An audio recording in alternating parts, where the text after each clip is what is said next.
Espresso. Every coffee drink you have ever loved started here. A small, dense, almost violent extraction of flavor from finely ground beans. Hot water forced through at 9 bars of pressure in under 30 seconds.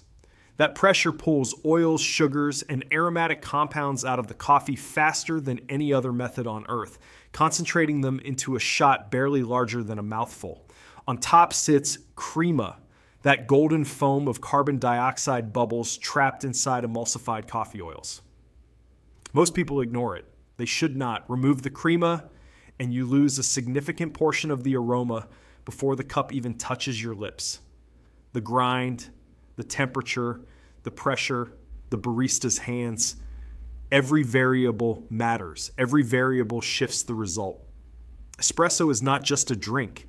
It is the foundation everything else is built on, and almost no one thinks about it until something tastes wrong.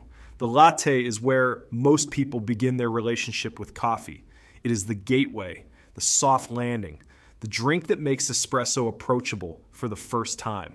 A shot surrounded by steamed milk at around 60 to 65 degrees Celsius, the temperature at which milk proteins and fats restructure into something smooth, velvety, and almost sweet. The ratio is roughly 1 part espresso to 3 or 4 parts milk. Mild enough that you barely taste the bitterness, strong enough that you still feel the caffeine. Latte art emerged from this chemistry in the specialty coffee movement of the 1980s. Baristas discovered that by controlling the angle of the pour and the flow of the pitcher, microfoam could be guided across the surface of the espresso to form patterns, rosettes, tulips, hearts. Every one of them is a byproduct of fluid dynamics and milk chemistry, not decoration, craft. The cappuccino is what happens when you stop softening the espresso and start respecting it. Equal parts espresso, steamed milk, and milk foam. That balance produces a drink with far more texture and a far stronger coffee presence than a latte. The foam layer insulates the liquid beneath, slowing heat loss and trapping the aromatics inside the cup longer. Traditional Italian cappuccino culture treats it strictly as a morning drink. The high-fat milk content consumed later in the day is believed to slow digestion, and Italian food culture takes that seriously. Order a cappuccino afternoon in Naples, and the look you receive from the barista will tell you everything you need to know. The flat white is for people who have moved past wanting their coffee to taste like anything other than coffee. Same espresso, significantly less milk, almost no foam. The milk is steamed to a silky, almost paint-like consistency, and the drink is served small. What you taste is the coffee itself barely softened, the milk adding texture rather than volume. It was born in Australia and New Zealand in the 1980s, inside a specialty coffee culture that demanded drinks that respected the bean rather than buried it. When Starbucks added it to their global menu in 2015, an entire generation of drinkers encountered it for the first time and realized they had been ordering the wrong thing for years. The Gibraltar, called a cortado almost everywhere else, is simple. 1 part espresso to 1 part steamed milk. The milk rounds the edges without blunting the character. You still taste the bean. The sharpness is just gone. Served small and consumed quickly, because at that ratio, temperature is everything. The Americano has a story most people find surprisingly human. American soldiers stationed in Italy during World War II were handed espresso and found it overwhelming. Too strong, too small, too intense for what they were used to back home. So they started diluting it with hot water, stretching the shot into something longer and lighter that reminded them of the drip coffee they had grown up with. The Italians watched this happen with what can only be described as polite horror. The drink worked anyway. Hot water added to espresso dilutes the concentration while preserving the chemical compounds extracted under pressure. It looks like drip coffee. It behaves differently on the palate. And it remains one of the most ordered coffees in the world, born from homesickness and a cultural collision in post-war Italy. The Mocha is the drink that refuses to be embarrassed about what it is. Coffee and chocolate together. People who take their espresso seriously sometimes look down on it. They are missing the point. Both coffee and chocolate develop their core flavors through roasting. The The Maillard reaction, the same chemical process that browns meat and caramelizes sugar, operates in both cacao and coffee during roasting, producing overlapping aromatic compounds that belong together on a molecular level. The name comes from the Yemeni port city of Mocha, historically one of the great hubs of the global coffee trade, where local beans carried a naturally chocolatey profile that traders noticed centuries before anyone thought to combine the two deliberately. The Mocha is not a compromise, it is a reunion of two things that were always related. Turkish coffee removes every modern variable and returns to the oldest logic still in widespread use. Very finely ground coffee simmered directly in water inside a small pot called a sezve. No filter, no pressure, no machine. The grounds settle to the bottom of the cup while the drinker waits and talks and sits with whoever is across from them. Turkish coffee was never just a caffeine delivery system. It was a reason to stay somewhere for a while. Cold brew rewrites every assumption about what coffee is supposed to feel like. No heat. Coffee ground steep in cold water for 12 to 24 hours. Without heat, the extraction slows and becomes selective. The acidic and bitter compounds that dissolve quickly at high temperatures never fully release in cold water.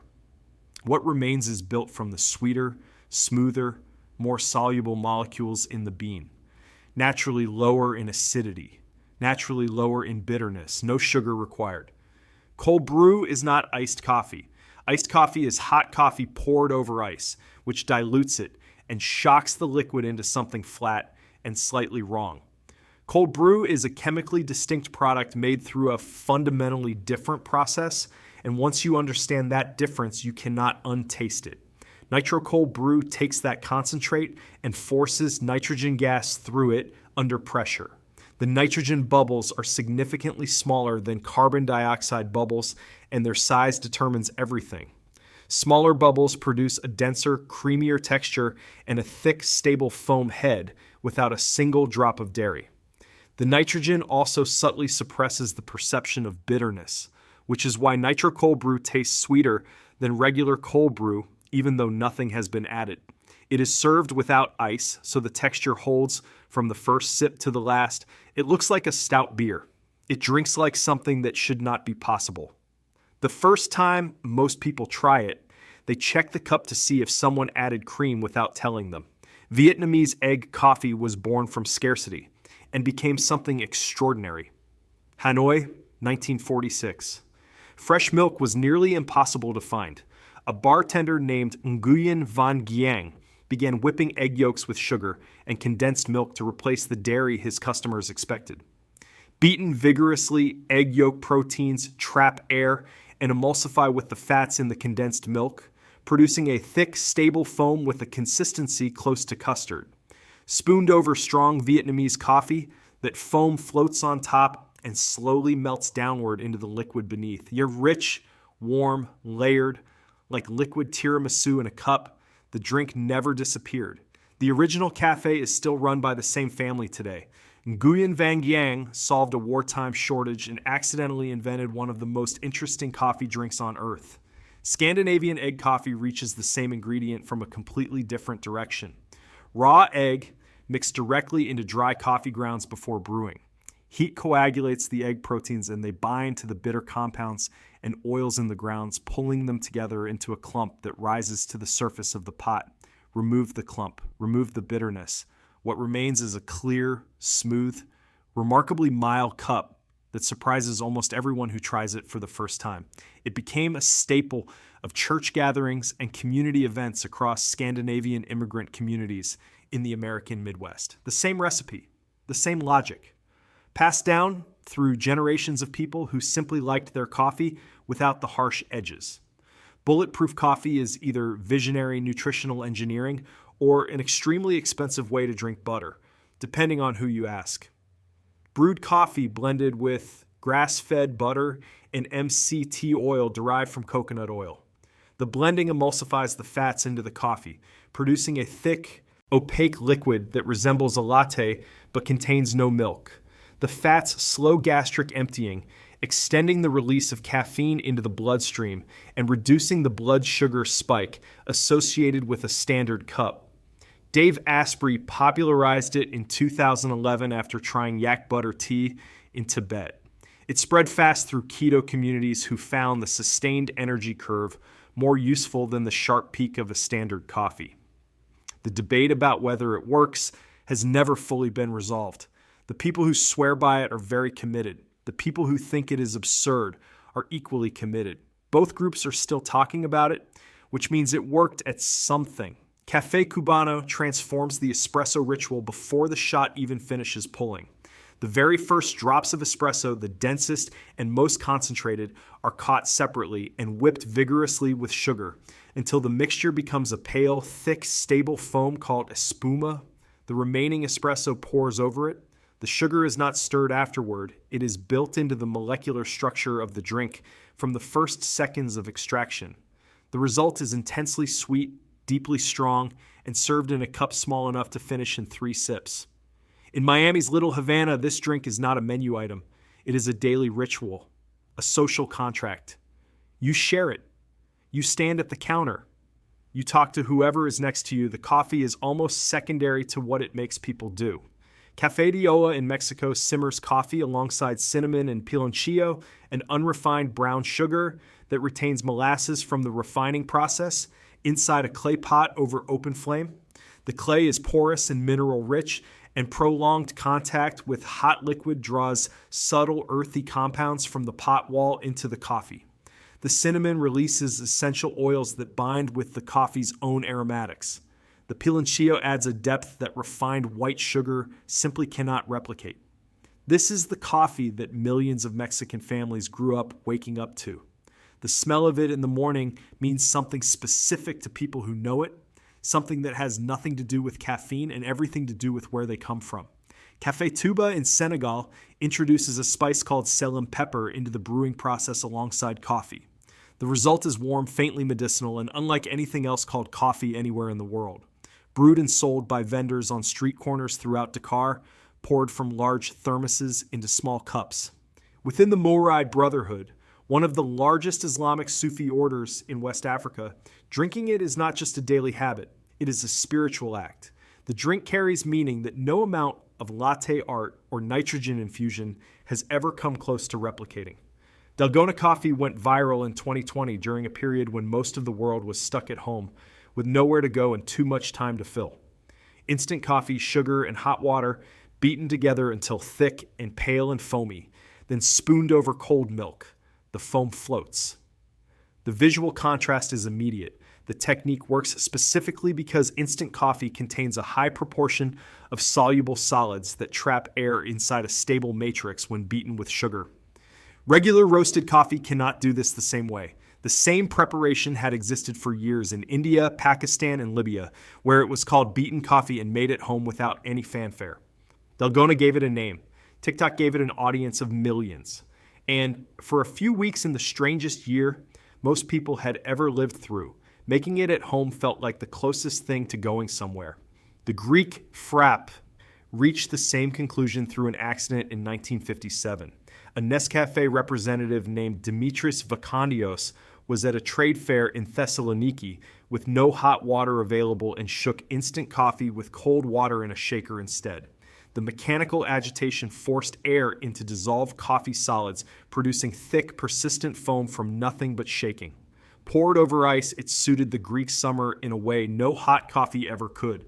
The Frappe became the defining everyday coffee of Greece for decades. Not because anyone planned it, because someone improvised and the result was too good to ignore. Mazagran is the oldest iced coffee with a recorded origin, and it started, like so many things with soldiers far from home and supplies running short. French troops in 1840s, Algeria began drinking their coffee cold. When they had no other option, they brought the habit back to France. In Portugal today, Mazagran is espresso over ice, with lemon juice and sometimes sparkling water. The citric acid from the lemon interacts with the coffee's own compounds and produces something sharp and refreshing rather than bitter. It sits between coffee and lemonade in a way that surprises anyone expecting either one. A drink born from military scarcity became a summer staple. That is how most of the best things happen.